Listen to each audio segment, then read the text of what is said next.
एक बार बता दीजिए, आपको स्क्रीन दिख रही है और आवाज मेरी अच्छे से आ रही है? Yes ma'am. Yes ma'am. Thank you. कल हमने किया था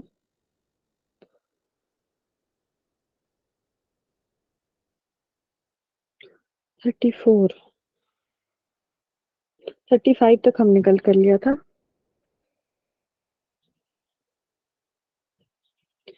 हाँ जी। तो पहला क्वेश्चन है आज का असर्शन रीजन वाला, जिसमें असर्शन है teaching aids have to be considered as effective supplements to instruction. ठीक, मतलब कि शिक्षण सहायक सामग्री को निर्देश के प्रभावी पूरक के रूप में माना जाना चाहिए। इसके लिए रीजन दिया गया है they keep the students in good humour, कि वे छात्रों को अच्छे हास्य में रखते हैं। तो अभी बताइए कि जो कोड दिए गए हैं नीचे, इनमें से कौन सा सही ऑप्शन होगा? सी। सी। सी सी कैट। ठीक है, इसके अलावा?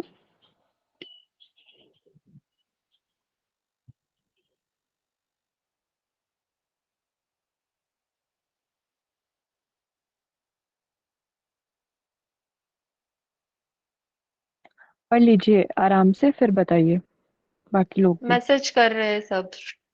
मुझे मैसेज नहीं दिख रहा है, आप लोग बोल के कीजिए। सी बोल रहे हैं मैम मैम सभी। सी। सभी सी बोल रहे हैं, ठीक है, चलो देखते हैं इसको।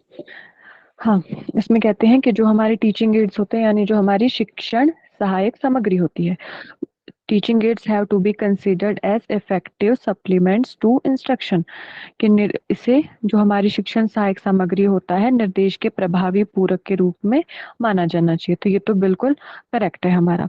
ठीक, ये हमारा करेक्ट हो गया असर्शन। अब रीजन, इसके लिए रीजन देते हैं, ये जो इन्होंने ये असर्शन दिया है, इसके लिए इन्होंने रीजन दिया है they keep the students in good humour, कि वे छात्रों को अच्छे हास्य में रखते हैं। तो ये इसका जो हमारा करेक्ट आंसर है वो ऑप्शन ए है। Both A and R true and R is the correct explanation of A. कोई ऐड कर रहा है इनको, क्योंकि मैं बार बार बैक नहीं जा सकती, जो जुड़ रहे हैं अभी।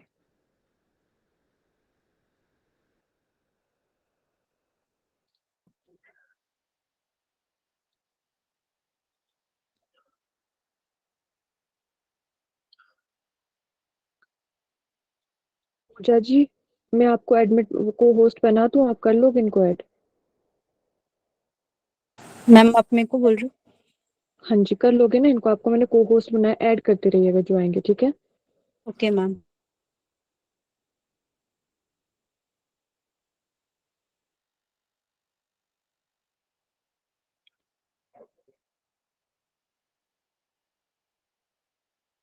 हाँ जी, तो इसका हमारा जो करेक्ट आंसर है वो हमारा ऑप्शन ए होगा।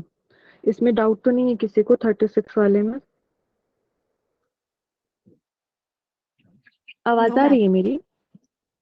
यस ठीक मैम। है, तो हाँ जी, ठीक है, तो अगला क्वेश्चन करते हैं। मैम ये आंसर समझ नहीं आया। आंसर समझ नहीं आया? देखो, असर्शन वाला तो हो गया ना क्लियर कि ये तो ट्रू ही होगा। ठीक है, तो इसके लिए, क्योंकि अगर ये अलग अलग स्टेटमेंट्स होती तो भी क्या पता इसको हम कह सकते थे कि हमारा जो सेकंड वाला है, क्योंकि कई बार ऐसे क्वेश्चन आते हैं ना कि स्टेटमेंट वन अलग दी होती है, स्टेटमेंट टू अलग दी होती है, फिर उनमें से बताना होता है कि दोनों सही है, एक सही है या एक गलत है, एक सही है, ऐसे। लेकिन यहाँ पे ये जो हमारा असर्शन और रीजन वाला होता है, इसमें दोनों को कनेक्ट करके ही हमें आंसर देना होता है कि जो हमारा रीजन दिया गया है वो जो ऊपर स्टेटमेंट है उसके लिए या नहीं है। तो यहाँ पे जो इन्होंने बताया है कि दे कीप द स्टूडेंट, इसलिए इसका ऑप्शन ए है कि दोनों करेक्ट है, और आर ही इसका करेक्ट एक्सप्लेनेशन है हमारे असर्शन का।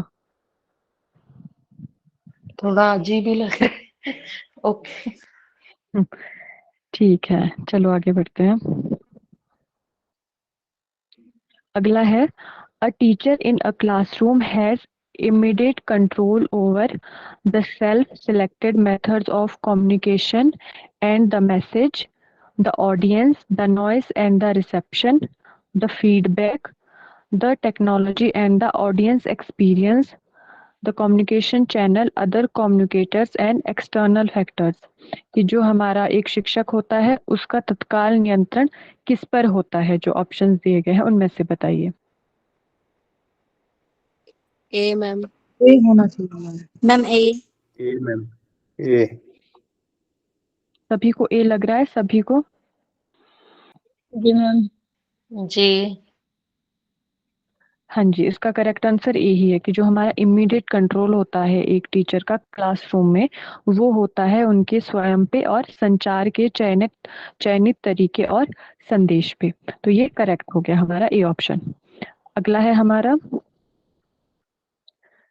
विच of the following attributes denote great strength of a teacher, कि निम्नलिखित में से कौन सा गुण एक शिक्षक की महान शक्तियों को दर्शाता है? Full time active involvement in the institutional management, setting examples, willingness to put assumptions to the test, acknowledging mistakes। Code दिए गए हैं नीचे, आपको इनमें से बताना है।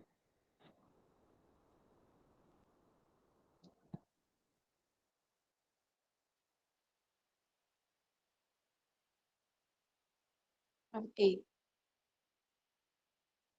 ठीक है, ए। बाकी लोग? सी मैम। सी। मेरा भी सी। ठीक है, इसके अलावा किसके कोई ऑप्शन जो सही लग रहे हो किसी और को? B ma'am. सी। ठीक है, सी और बी भी बोला किसी ने। ठीक है, ठीक है, तीन सही लग रहे हैं। तो एक बार देखते हैं कि इसमें पूछा गया है कि निम्नलिखित में से कौन सा गुण एक शिक्षक की महान शक्तियों को दर्शाता है, कि जो हमारे ये गुण दिए गए हैं नीचे, इनमें से जो कह सकते हैं कि जो स्ट्रेंथ होती है टीचर की, ग्रेट स्ट्रेंथ, कौन दर्शाता है? ठीक है, पहला था हमारा full time active involvement in the institutional management, की जो संस्थागत प्रबंधन में पूर्णकालिक सक्रिय भागीदारी। ठीक, तो ये भी हमें सही लग रहा है, तो अब इसको ऐसे ही रखते हैं। ठीक, अगला है हमारा सेटिंग एग्जांपल्स, यानी उदाहरण स्थापित करना। इसका मतलब हो गया कि टीचर्स को क्लासरूम में भी, क्लासरूम के बाहर भी, मतलब स्कूल में या उसके बाहर भी, बिल्कुल ऐसे रहना चाहिए कि बच्चों के लिए वो एक उदाहरण के रूप में प्रस्तुत हो। मतलब उनको एक उदाहरण पेश करना चाहिए कि इस तरह से रहते हैं, क्योंकि कहीं ना कहीं बच्चों के लिए टीचर एक रोल मॉडल की तरह होते हैं, वो उनको आदर्श के रूप में देखते हैं। ठीक है, तो ये भी हमारा करेक्ट लग रहा है हमें, बी, है ना? तो बी है हमारा, ए में भी है, बी में भी है और डी में भी है। सी में नहीं है, लेकिन आपको सी भी सही लग रहा है, तो अभी एक बार सारे देख लेते हैं। सी है हमारा, धारणाओं को परखने की इच्छा, के willingness to put assumptions to the test. तो ये भी हमारा सही है कि हमें जो एक टीचर होता है उसकी एक स्ट्रेंथ होती है कि willingness to put assumption to the test. ठीक, तो ये भी हमारा करेक्ट हो गया। अगला है हमारा एक्नॉलेजिंग मिस्टेक्स, यानी गलतियां स्वीकार करना। तो ये एक बहुत बड़ी स्ट्रेंथ होती है किसी की भी। अगर रख ले, यहाँ में टीचर की पूछा गया है, लेकिन अगर हम पूरे इसमें बात करें तो ये बहुत अच्छी ताकत होती है कि हम अपनी गलतियों को स्वीकार करते हैं। तो ये भी इसका करेक्ट आ जाएगा। तो इसमें देखो, वैसे तो इसमें चारों ऑप्शन भी दिए गए हैं ऑप्शन डी में, लेकिन ये इनमें से एक गलत है, वो हमारा फर्स्ट वाला है, क्योंकि ये स्ट्रेंथ हाँ को जी। नहीं दर्शाता है। तो ये हमारा कैंसिल हो जाएगा, तो इसलिए इसका बी, सी एंड डी आएगा। हमारा ऑप्शन बी करेक्ट हो जाएगा। ठीक है, किसी को डाउट है इसमें?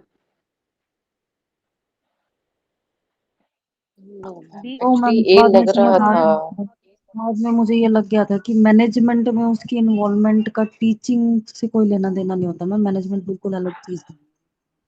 हाँ जी, वो मैनेजमेंट अलग है, टीचिंग अलग है। तो वो उसकी मतलब एक हो सकता है उसकी स्किल हो जाएगी वो, लेकिन वो उसकी टीचिंग में स्ट्रेंथ नहीं आएगी, इसलिए इसको हमने इसमें नहीं लिया। ठीक है, चलिए आगे देखते हैं अगला। Which one of the following statements is correct in the context of multiple choice type questions? They are more objective than true false type questions. They are less objective than essay type questions. They are more subjective than short answer type questions. They are more subjective than true false type questions. इसको ध्यान से पढ़ लीजिए, फिर बताना मुझे।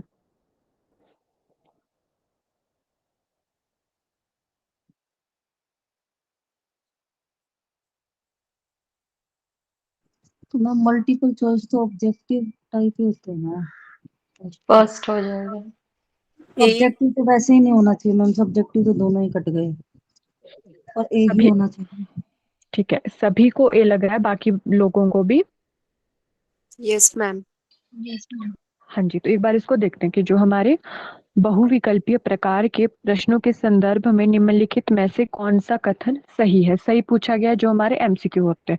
सभी को पता है एमसीक्यू क्या होता है, हमें ऑप्शंस दिए होते हैं, 4 ऑप्शंस होते हैं, उनमें से हमें एक को चूज करना होता है। तो लास्ट से शुरू करते हैं।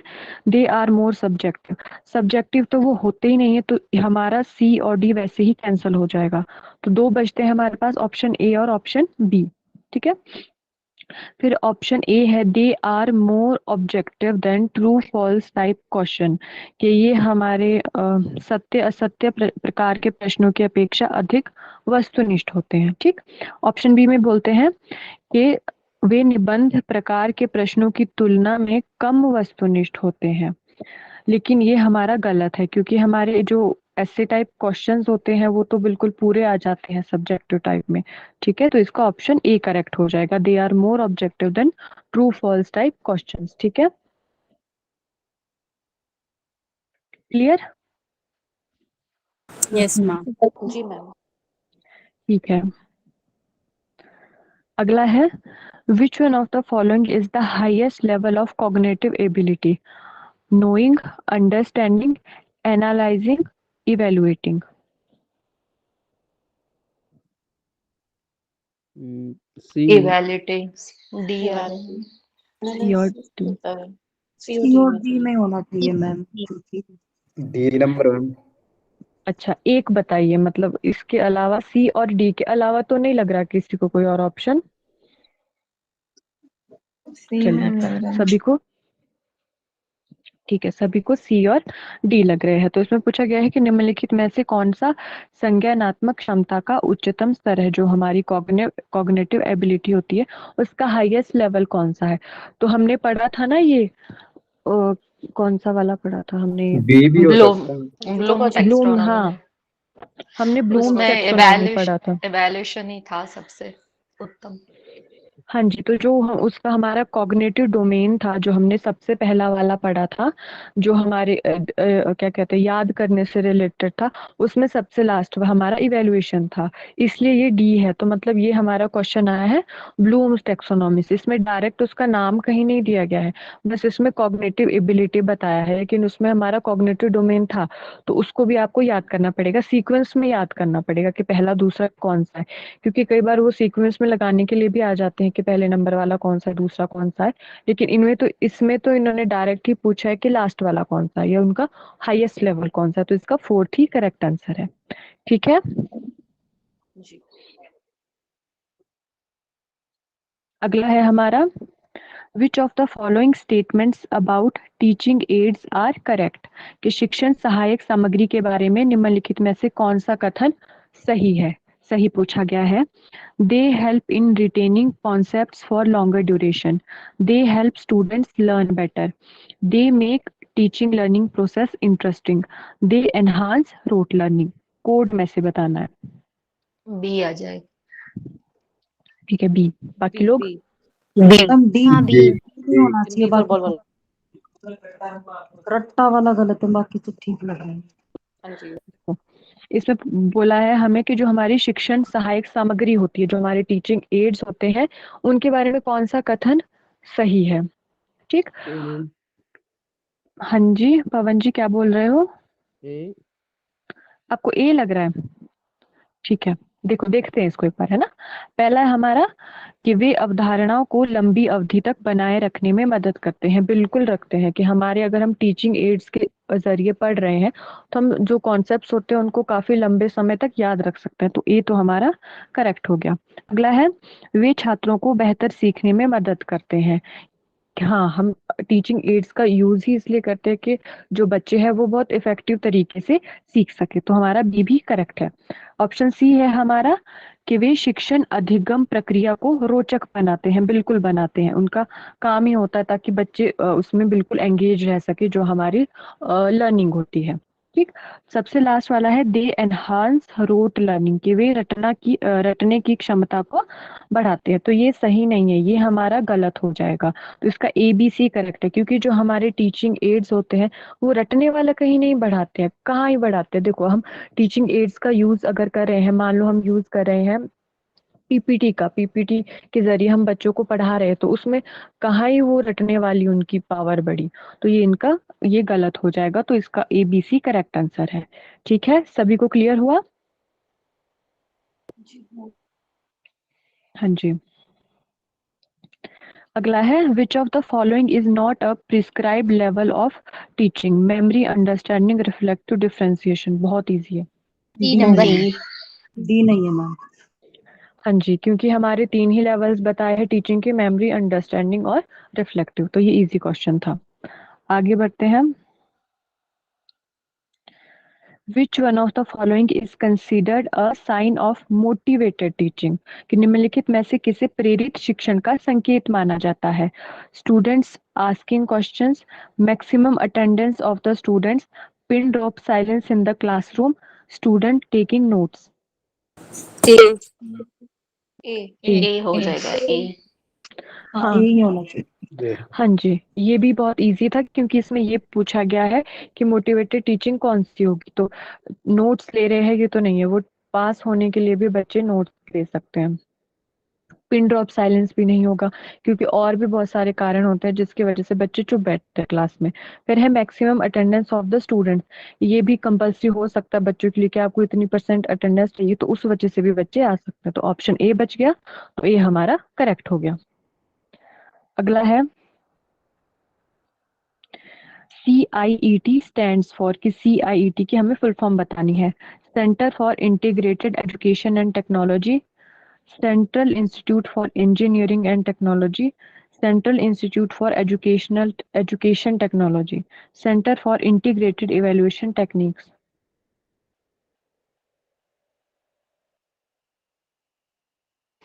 ए होगा मैम।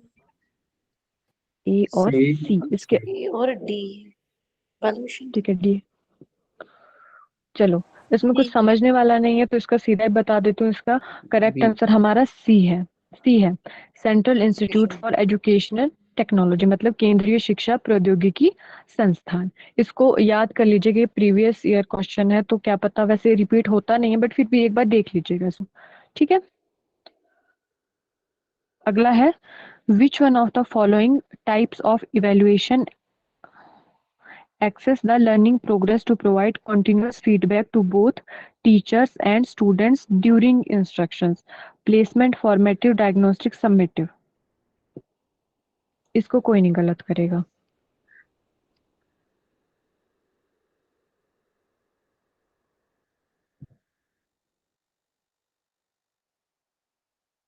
एक ही शब्द से ये आपका हो जाएगा। कौन सा? फॉर्मेटिव होना चाहिए मैम, अगर ड्यूरिंग द फॉर्मेटिव बी। होगा। B B. ठीक है। हाँ, इसमें हमें क्या करना है, जो हमारा कीवर्ड होता है कीवर्ड पकड़ना है। इसमें एक ही है, during instruction.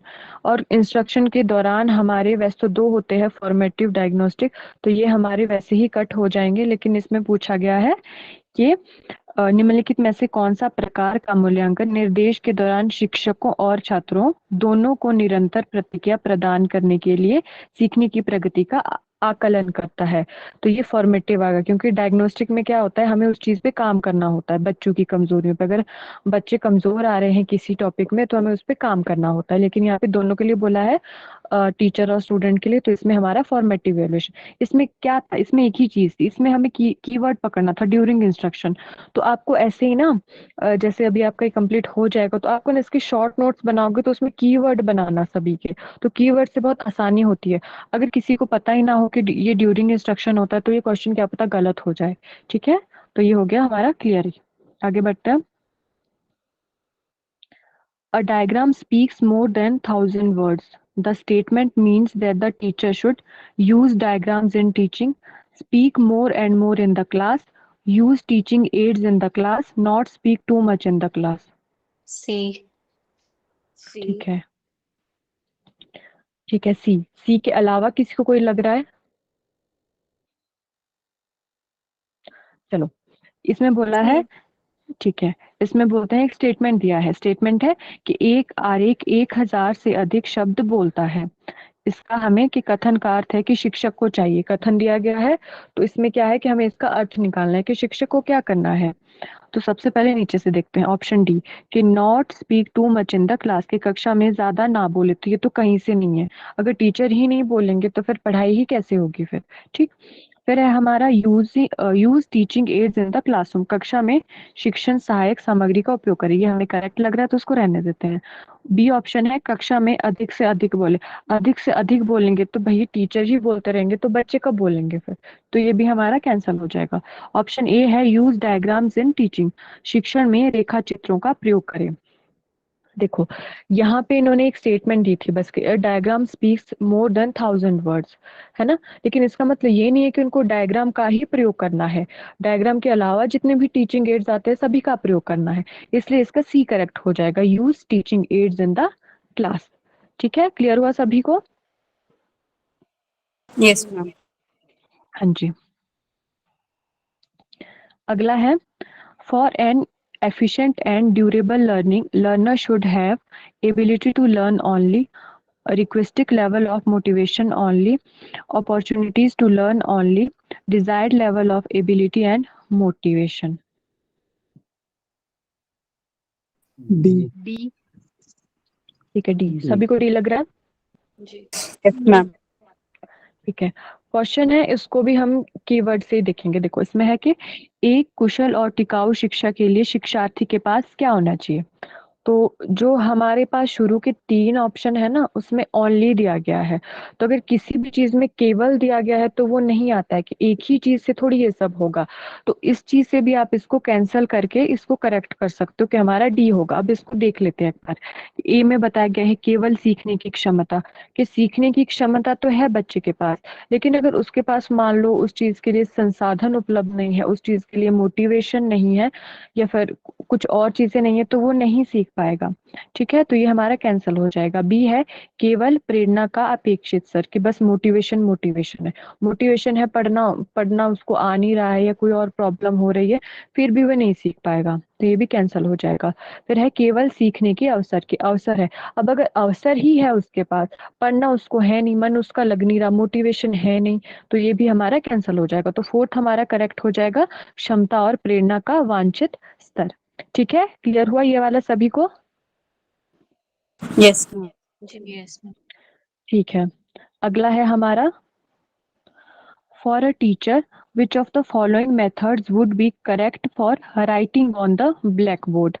Writing fast and as clearly as possible, writing the matter first, then asking students to read it, asking a question to students, then writing the answer as stated by them, writing the important points as clearly as possible. पढ़ लीजिए आराम से फिर बताना। B D. D. B के अलावा D. कौन सा? D, D. ठीक डी। है। बी और डी के अलावा किसी को कोई और? B ma'am.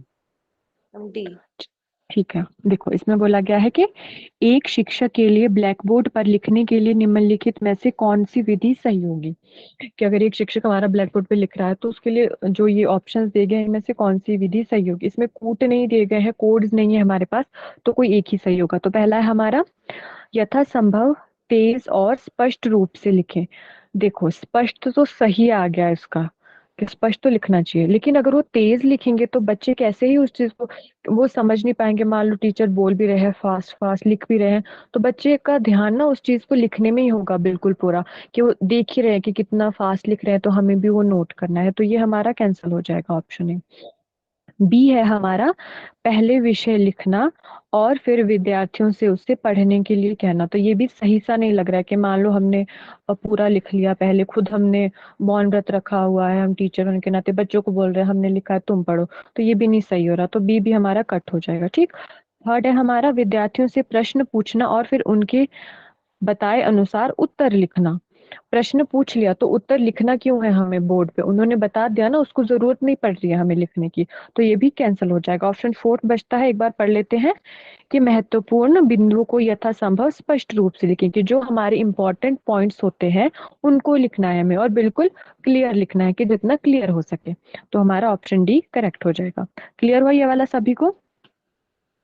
मैम वैसे ये भी तो हो सकता है कि जैसे कि हमने मैटर लिखा, क्लियरली लिखा, जैसे इन्होंने कहा कि इम्पोर्टेंट पॉइंट्स जो डी में है, राइटिंग का important points as clearly as possible.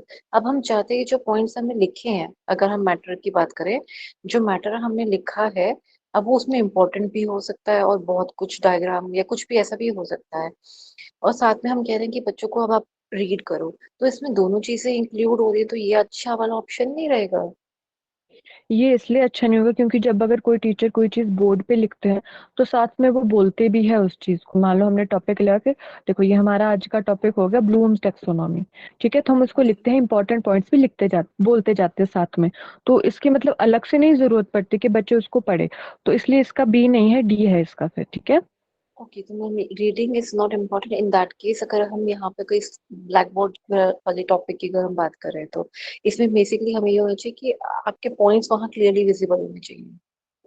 हाँ जी, देखो ये हमें बी और डी वैसे सेम सेम मतलब ऐसे लग रहा है कि दोनों ही सही हो सकते हैं इसमें, जी। लेकिन बिल्कुल ज्यादा सही जो हमारा है वो डी होगा। बी भी कहीं ना कहीं हो सकता है, लेकिन होता ये है ज्यादातर अगर हम बोर्ड पे कोई पॉइंट्स लिखते हैं बहुत ज्यादा पूरा तो हम नहीं लिख लेते हैं ना, तो उसको हम साथ में बोल भी देते हैं मैथ्स के अलावा, कि मैथ्स में तो पूरा ही लिखना होता है हमें सॉल्व करने के लिए, बाकी चीजों के हम मान लो हिंदी पढ़ा रहे हैं उसके हमें कुछ इंपॉर्टेंट पॉइंट्स लिख रहे हैं तो साथ में हम बोलते भी रहते हैं कि जो हम लिख रहे हैं उसको साथ में खुद भी बोल रहे हैं, तो अलग से नहीं जरूरत पड़ती कि बच्चे भी बोले, ठीक है। तो इतना तो इसको करेंगे तो ऐसा कम भी पढ़ देखा के कि बच्चों को क्या ही समझ आएगा। स्टूडेंट अगर पढ़ रहे हैं तो सभी स्टूडेंट पढ़ पाएंगे। नीचे वाला तो सिर्फ हम्म। टीचर को ही क्लियर लग रहा है, ऐसे मुझे लगा। हाँ जी, वही बात मेरे को अब मैम का वही लगा पॉइंट कि अगर कीवर्ड्स लिख रहे हैं तो कीवर्ड्स पढ़ के उनको क्या ही समझ आएगा, तो कीवर्ड्स वहां लिख दिए, देन शी इज एक्सप्लेनिंग। हाँ लेकिन इसका डी करेक्ट है, ठीक है, डाउट तो नहीं है इस वाले में किसी को? नहीं, डाउट नहीं, क्वेश्चन ही अजीब रहता है। जैसे क्वेश्चन में ही पूछा है कि correct for writing on the black board, तो उसी को लेके आंसर देखेंगे ना। हाँ लेकिन इसका बिल्कुल जो करेक्ट दिया गया था वो ऑप्शन डी दिया गया था, ठीक है, इसके ऐसे ही ओके। आते हैं। हाँ, अगला है हमारा, a teacher can be successful if he और she helps student in becoming better citizens, imparts subject knowledge to students, prepares students to pass the examination, present the subject matter in a well organized manner. B. एक ही बताना है इसमें? हाँ एक ही है इसमें, तो बी होना चाहिए मैम। ठीक है, बी। मैम इसके अलावा ए ए, ए कर दीजिए। ठीक है, बी भी हो इसके सकता अलावा है, कौन सा? मैम डी बी भी और लग डी लग रहा है। डी। मैम सी, देखो सी तो चला ही, सी तो होएगा ही नहीं, हम्म। ठीक है। और प्रेजेंट द ये भी सब्जेक्ट नहीं। Matter well organized D ma'am manner, तो वो तो डी ठीक है, लग रहा आपको है। ए बी और डी में से लग रहा है, चलो इसको देखते हैं कि इसमें बोल रहे हैं कि एक शिक्षक सफल हो सकता है यदि वह, कि मतलब अगर शिक्षक सफल होगा कब वो सफल होगा उसके बारे में बताना है, और हम एक ही पॉइंट बताना है, तो वो बिल्कुल सटीक होना चाहिए, बिल्कुल अप्रोप्रिएट होना चाहिए, ठीक। पहला है हमारा help student in becoming better citizen, के छात्रों को बेहतर नागरिक बनाने में मदद करता है, हमें सही लग रहा है तो उसको भी रहने देते हैं कि ये भी करेक्ट है, ठीक। अगला है imparts subject knowledge to students, के छात्रों को विषय का ज्ञान प्रदान करता है, ये भी करेक्ट लग रहा है तो इसको भी रहने देते हैं।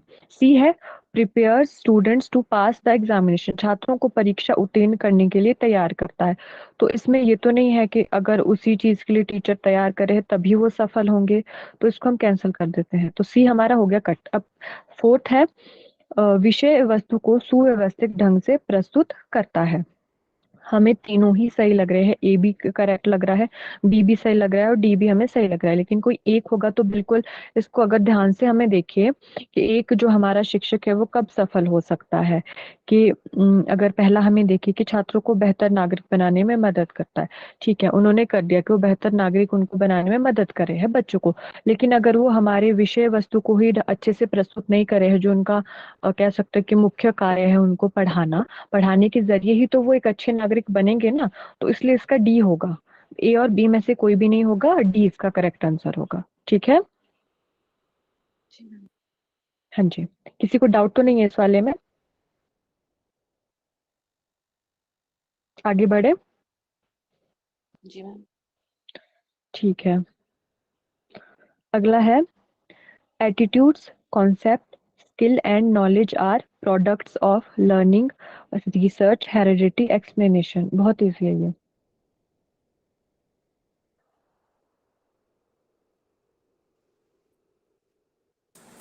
A, ठीक है, ए। इसके यही अलावा होना यही होना चाहिए। सभी को ये लग रहा है। तो इसमें पूछा था कि दृष्टिकोण, अवधारणाएं, कौशल और ज्ञान इनके उत्पाद है कि ये जो सारी चीजें हैं ये किसकी वजह से हमें मिलती है। सबसे लास्ट में देखते हैं एक्सप्लेनेशन के स्पष्टीकरण। तो ये तो नहीं होगा, वैसे हेरिडिटी भी नहीं होगा, क्योंकि हेरिडिटी से थोड़ी हमें ये सारी चीजें आएंगी। थोड़ी बहुत हो सकता है हमारा, लेकिन इतना सारा नहीं हो सकता कि हम बिल्कुल हमारे कॉन्सेप्ट भी हमें हो जाए क्लियर, स्किल्स भी हमारी अच्छी हो, हम सब चीज का ज्ञान भी हो जाए, हमारा दृष्टिकोण भी सही हो जाए, तो ये भी नहीं होगा। रिसर्च से थोड़े बहुत हद तक ये लगता है कि होगा, लेकिन अगर हम इन दोनों को कंपेयर करें तो ये हमें लर्निंग ही बिल्कुल सही आंसर लगता है। तो इसका ए करेक्ट आंसर है कि सीखने के जरिए ही हम दृष्टिकोण, अवधारणाएं, कौशल और ज्ञान प्राप्त कर सकते हैं। ठीक है, जी मैम। हाँ जी, अगला है the most important cause of failure for teacher lies in the area of interpersonal relationship, lack of command over the knowledge of subject, verbal ability, strict handling of the students। B, B होना चाहिए। B. D. नहीं, B B B. ठीक है, B. सभी को B लग रहा है। जी मैम। चलो, ये क्वेश्चन है हमारा कि शिक्षक की असफलता का सबसे महत्वपूर्ण कारण कौन सा होगा, कि निम्नलिखित क्षेत्र में निहित है। जो शिक्षक अगर हमारे असफल है किसी, तो उसका क्या ही रीजन होगा। लास्ट देखते हैं कि छात्रों से सख्ती से निपटना। कई बार क्या होता है कि हमारी क्लास में अलग अलग प्रकार के होते हैं, तो बिल्कुल कई बहुत कह सकते हैं उदंड बच्चे होते हैं, तो थोड़ी बहुत हमें सख्ती अपनानी पड़ती है, तो ये तो नहीं होगा वैसे ही नहीं। फिर है वर्बल एबिलिटी यानी मौखिक क्षमता, ये मौखिक क्षमता। तो इसको अगर थोड़े देर के लिए हम रखें कि कम्युनिकेशन के लिए हमारी वर्बल एबिलिटी सही होनी चाहिए, तो इसको रखते हैं। पहला है हमारा इंटरपर्सनल रिलेशनशिप यानी पारस्परिक संबंध। तो इसका भी कोई वो नहीं है कि फेल होने का आपकी टीचिंग में। ठीक, हमारा सेकंड है विषय के ज्ञान पर पकड़ का अभाव। तो अगर हम इन दोनों को कंपेयर करें, अगर हमें इन दोनों में मान लो कंफ्यूजन होता कि इन दोनों में क्या होगा, तो इसमें जो बिल्कुल हमारा सटीक है वो होगा नॉलेज ऑफ द सब्जेक्ट। अगर उसको सब्जेक्ट की नॉलेज ही नहीं है, उसको बिल्कुल कह सकते हैं उस पे पकड़ का अभाव है उसका, तो ये हमारा बी करेक्ट हो जाएगा इसका। ठीक है, क्लियर हुआ? जी मैम। yes ma'am, हाँ जी, अगला है विच of the following indicates evaluation. Ram got 45 marks out of 200, Mohan got 38% marks in English, Shyam got first division in final examination, all of above। D, ठीक है, डी के अलावा? डी। ठीक है, इसमें हमें ऐसा कुछ नहीं पूछा है। हाँ जी, ठीक है, सभी को डी लग रहा है। इसमें पूछा गया है कि निम्नलिखित में से कौन मूल्यांकन को इंगित करता है।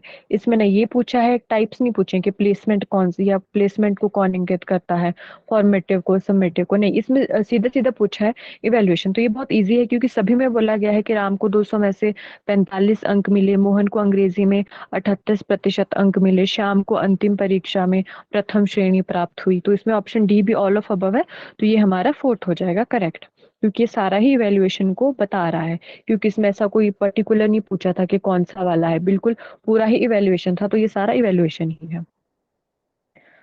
अगला है हमारा which of the following statements is correct. इनमें से करेक्ट कौन सा है।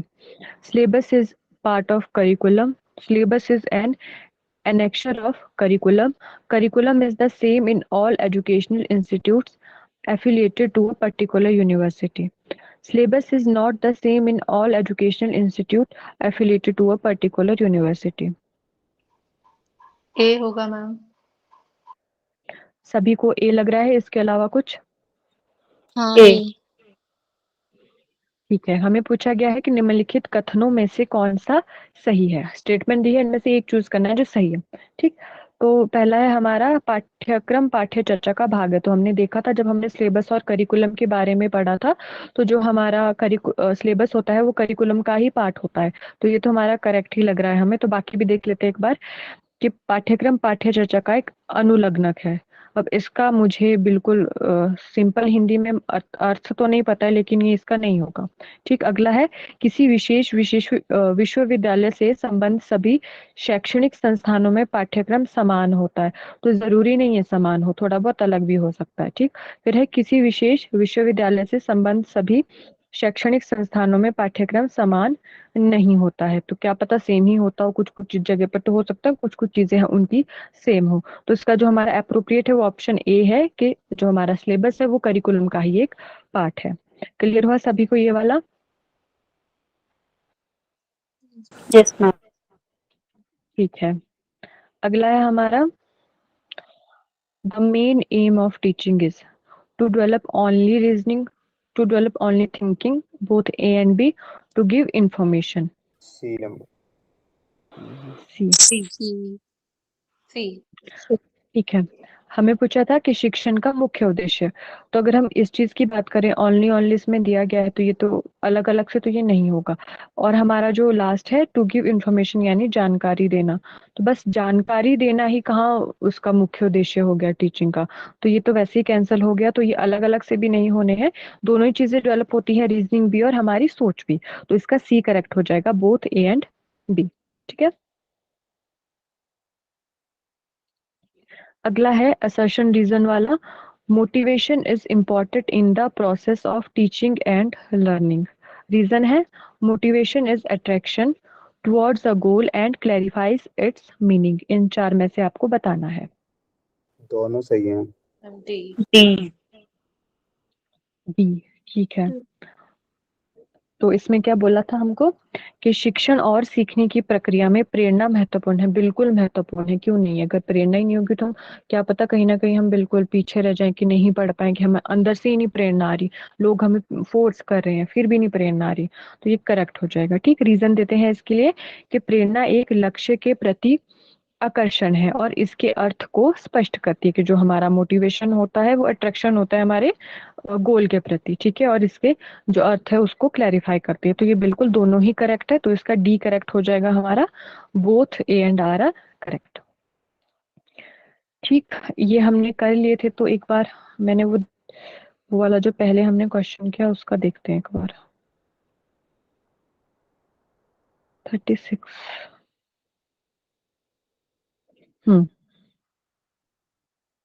अभी मैंने इसका आंसर देखा तो इसका बी बी है। Both A and R R true but R is not the correct explanation of A. Sorry, मैंने गलती से पहले ये बोल दिया था। तो ये हाँ इसको मैम, क्योंकि वो देखने में ही इतना अजीब लगता है, ह्यूमर का तो सवाल ही नहीं पैदा होता इसमें। हाँ हाँ जी, तो मैं इसका थोड़ा कंफ्यूज हाँ था। ठीक है। तो अब इसमें तो नहीं किसी को कोई डाउट, ये मैं आज आपको शेयर कर दूंगी। और इस साथ में इसमें अभी इसमें आंसर नहीं मैंने ऐड किया है, उसको ऐड करने के बाद में पीडीएफ बना के इसको भेज दूंगी आपको। क्लियर हुआ ना सभी को आज जो हमने किया? जी मैम। Yes ma'am. ठीक है,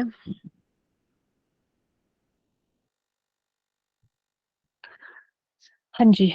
तो आज तो हमारा हो गया कंप्लीट पूरी तरह से। तो फिर कल आप लोगों का टेस्ट होगा, 3 से 3:30 होगा। मैंने क्वेश्चन भी बना लिए हैं, 20 क्वेश्चन रखे हैं मैंने। ठीक है, आधे घंटे का टाइम होगा आपके पास। तो फिर पढ़ के आइएगा, लेकिन पढ़ के करेंगे तो वो हो जाएगा। गूगल जो और टेस्ट मैं होगा। हाँ जी, गूगल फॉर्म पे होगा टेस्ट ना। और फिर हाँ, जो ये वाला मैं आपको पीडीएफ भेजूंगी इसको पढ़ लेना और इसको खुद से कोशिश करना। आंसर्स मैंने दिए हैं इसमें, लेकिन खुद से कोशिश करना सॉल्व करने की। एक दो क्वेश्चन इसमें से भी मैंने उसमें डाले हैं। तो लेकिन ऐसा नहीं है कि बस क्वेश्चन क्वेश्चन आंसर आंसर रट के आ गए, थोड़ा खुद से सॉल्व करना इनको। ठीक है, बाकी जो क्वेश्चन है अगर आप पढ़ोगे तो वो आपके हो जाएंगे। ऐसा भी नहीं है कि बहुत टफ डाले हैं या कुछ ऐसा है, वो सारे प्रीवियस ईयर्स क्वेश्चंस हैं। तो आपके वो बन जाएंगे अगर आप पढ़ के आओगे तो। ठीक है, क्लोजिंग प्रेयर करवा दीजिए ओम प्रकाश जी, आप करवा दीजिए। और जी। मैम और एक जो कल डाउट था ना, वो स्वयं वाला कि वो फोर्थ कौन सा है, तो वो भी नहीं क्लियर हुआ।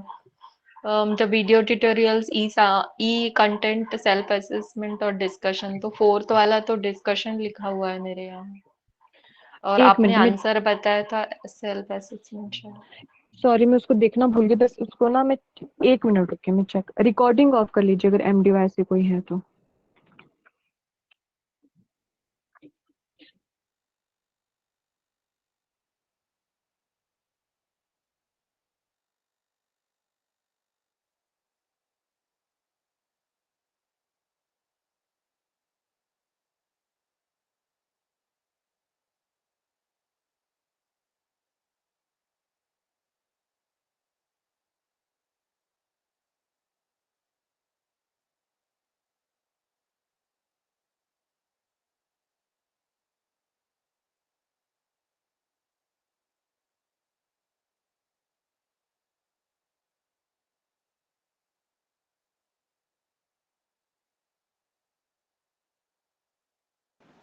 अभी मुझे वो मिल नहीं रहा है, मैं उसको ग्रुप पे डाल दूंगी, ठीक है। ओके ओके, कोई बात नहीं मैम, ओके थैंक यू। हाँ जी।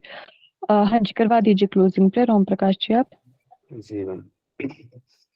किसी भी ध्यानात्मक आसन बैठ से दोनों तिलियां ज्ञान मुद्रा में रखें, कमर गर्दन सिर सीधा रखें, आंखों को कोमलता से बंद, लंबी गहरी सांस लें, छोड़ें, मन तन को शिथिल करते हुए एक बार प्रणव ध्वनि का गुंजन करें, तत्पश्चात शांति पाठ मंत्र का जप करें।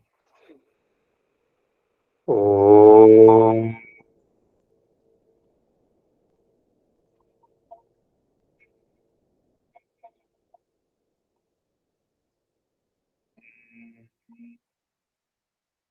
ओम धो शांति अंतरिक्ष दुम शांति पृथ्वी शांतिरापः शांति अरोषधया शांति वनस्पतयः शांति शांति ब्रह्म शांति सरदुम शांति शांतिरेव शांति श्यामा शांतिरेधि।